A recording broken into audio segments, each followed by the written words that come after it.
Ingin tambah ilmu dan wawasan Islam meskipun di rumah aja? Yuk like dan follow fanpage terbaru Buya Yahya Official. Sebar seluas-luasnya agar semakin banyak yang mendapatkan manfaatnya.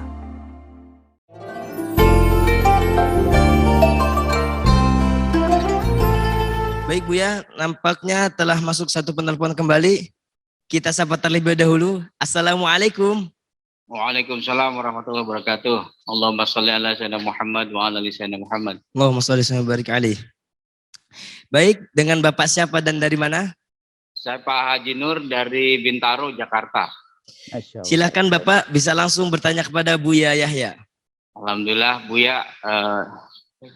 Assalamualaikum warahmatullahi wabarakatuh. Waalaikumsalam warahmatullahi wabarakatuh. Mohon maaf lahir dan batin. Buya, mau bertanya, akhir-akhir ini kita sedang dihebohkan, ada beberapa yang sedang digulirkan, yaitu mengenai pajak. Ya, bahkan dengarnya sembako juga bakal dipajakin, sekolah juga bakal pajak, jadi kalau kita bayar SPP mungkin naik jadi ada pajaknya gitu. Sebetulnya secara syariat, bagaimana pajak ini berlakunya itu, apa mengikat kita secara syariat atau bagaimana Buya kaitannya sama pajak? Itu aja, terima kasih. Assalamualaikum warahmatullahi wabarakatuh. Assalamualaikum warahmatullahi wabarakatuh. Ada di dalam aturan bernegara, di dalam negara Islam, itu ada namanya kewajiban beragama, yaitu membayar zakat bagi orang yang beriman. Adapun yang tidak beriman, ada bayar jizyah. Cuman jizyah itu masuk negeri kita dibayar seperti upeti.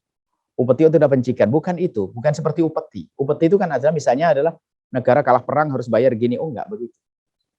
Jizyah itu adalah kewajiban orang yang tidak beragama Islam untuk punya sumbangsih dong ke negara, karena dia kan juga menikmati fasilitas negara.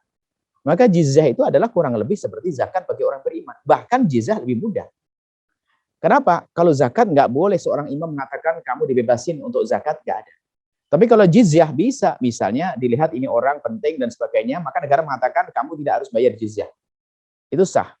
Jadi jangan sampai ini disalah informasi dan disampaikan dengan cara yang salah, seolah-olah dengan adanya jizyah untuk orang ahli dhimmah itu adalah diskriminasi. Oh tidak. Ini kewajiban mereka untuk menopang negara. Orang muslim dengan zakatnya, oh mereka dengan jizyahnya. Nah, ini adalah dalam beragama, dalam urusan keagamaan. Maka dari bagi kaum muslimin sendiri dalam negara itu sendiri ada kewajiban beragama, ada nanti kita tambahan kewajiban bernegara. Maka kewajiban bernegara ini adalah seperti pajak. Tentunya pajak ini ada aturannya dong. Jadi bagaimana antara pajak dengan zakat ini bisa diiringkan. Artinya jangan sampai seorang muslim itu menjadi berat bernegara. Kenapa? Dia dibebani zakat, kemudian dibebani oleh pajak. Ini harus perlu manajemen yang benar, bukan benar saja dan jujur. Jangan sampai orang membayar zakat pada nggak mau. Kenapa? Takut dibawa kemana zakatnya. Seperti hanya bayar pajak pada gelisah. Kenapa? Kemana arah pajak misalnya. Tidak boleh ada pertanyaan semacam itu. Harus ada kejujuran. Harus ada kebenaran. Nah ini. Jadi, tapi ingat, kewajiban bernegara yang bentuknya seperti pajak itu tentunya tidak boleh memberatkan orang. Bahkan itu termasuk zaman Khalifah Umar bin Khattab itu pernah di saat ada keperluan perang, Nabi Sayyidina Umar meminta kepada yang punya uang lebih dan sebagainya, hendaknya bisa memberikan untuk perangan. Tapi bukan ini disampaikan adalah dalam irama menghimbau. Sehingga ini termasuk sandaran bagi mengatakan pajak adalah kewajiban bernegara, tentunya dengan catatan tidak memberatkan. Dan tidak memberatkan ini tentunya tidak boleh lebih daripada kewajiban-kewajiban membayar zakat. Dan tentunya berlaku bagi orang yang belum membayar zakat. Seperti itu. Bukan seorang yang bayar. Artinya perlu manajemen yang benar antara bagian perpajakan sama bagian zakat. Dan sekarang zakat ini sendiri kan perlu dikelola dengan benar. Ya, yang mengelola ini siapa kan begitu. Paling tidak harus ada lembaga-lembaga zakat kerjasama dengan lembaga-lembaga negara yang ngurusi pajak, yang sudah bayar zakat. Jadi intinya bahwasanya dalam perpajakan itu adalah disebut dengan kewajiban bernegara, tentunya dengan catatan dan aturan. Tidak boleh merepotkan rakyat. Kalau merepotkan rakyat, namanya negeri yang tidak dibenarkan karena akan menjadikan memeras itu adalah seperti zaman-zaman dulu yang ada kerja paksa dan sebagainya. Rakyat suruh kerja, duit dibawa ke negara, setelah itu nggak boleh. Dan itu pun juga ada aturan jangan sampai melebihi daripada kewajiban zakat. Artinya bisa saja itu diperkenankan.